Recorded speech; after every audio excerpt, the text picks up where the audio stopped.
There's been talk of a potential tie-up between two Swiss giants, between yourselves, UBS and Credit Suisse. Is there any economic incentive for you to do that right now? No, because I think there is, it's very clear you're in a very highly uncertain situation, and at the moment, I think taking on additional risks and, we know our balance sheet pretty well, but taking on additional risk is problematic. I also said that in a recent interview that we're not looking for a partner. I think UBS has a strong business model, has gone through the crisis quite strong, and we have a good foundation on which to build our future success. So we're focusing on the business that we're in, and we're trying to build organically the business. And we're quite successful at doing that. If you look at our asset management business, we come close to 1 trillion assets under management, over 200 billion additional over the last 2 years. So that's quite a increase in assets under management from a purely organic, internal synergy-driven approach. And we continue to focus on that in gaining market share and in being there for our clients.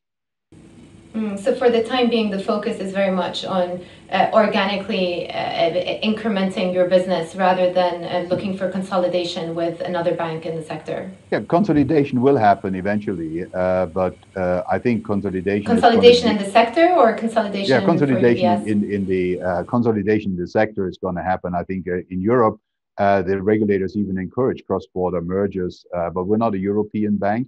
We're outside the EU. At the moment, Europe faces a lot of headwinds. The pandemic has really struck pretty hard here. There is the additional fault line of Brexit, which is an additional uncertainty. So at the moment, I think it is important as you manage risk to focus on the risks that are in your own balance sheet and managing those well. And I think that's really consolidation is an issue for after the financial crisis. And you're likely going to see it in cross-border consolidation in the Eurozone, where the regulators encourage it rather than in other markets.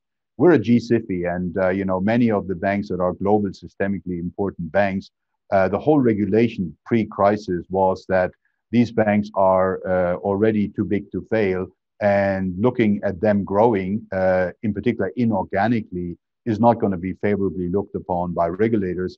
You do see some bolt-on acquisitions of G-SIFIs, but they don't have the size implications that a outright merger among G-SIFIs would have. So I expect there will be not such any merger among major G-SIFIs for time to come.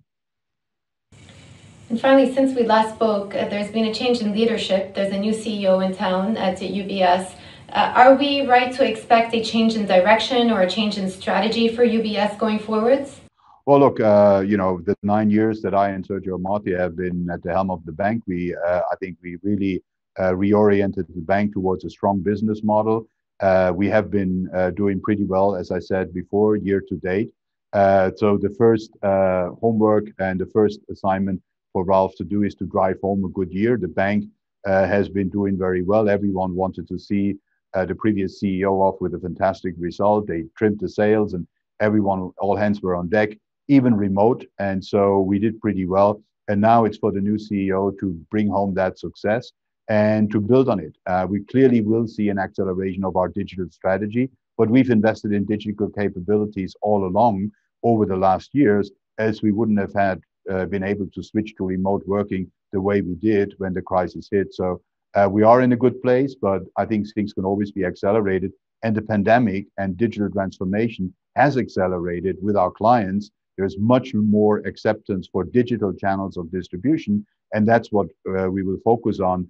I always make the joke that we're now in the living rooms of our clients through media and through front ends where they use digital front ends to meet us virtually, and that will be part of our business in the future. That will not go back to normal, and owning and developing these digital front ends and outlets is going to be important for the banks and its strategy.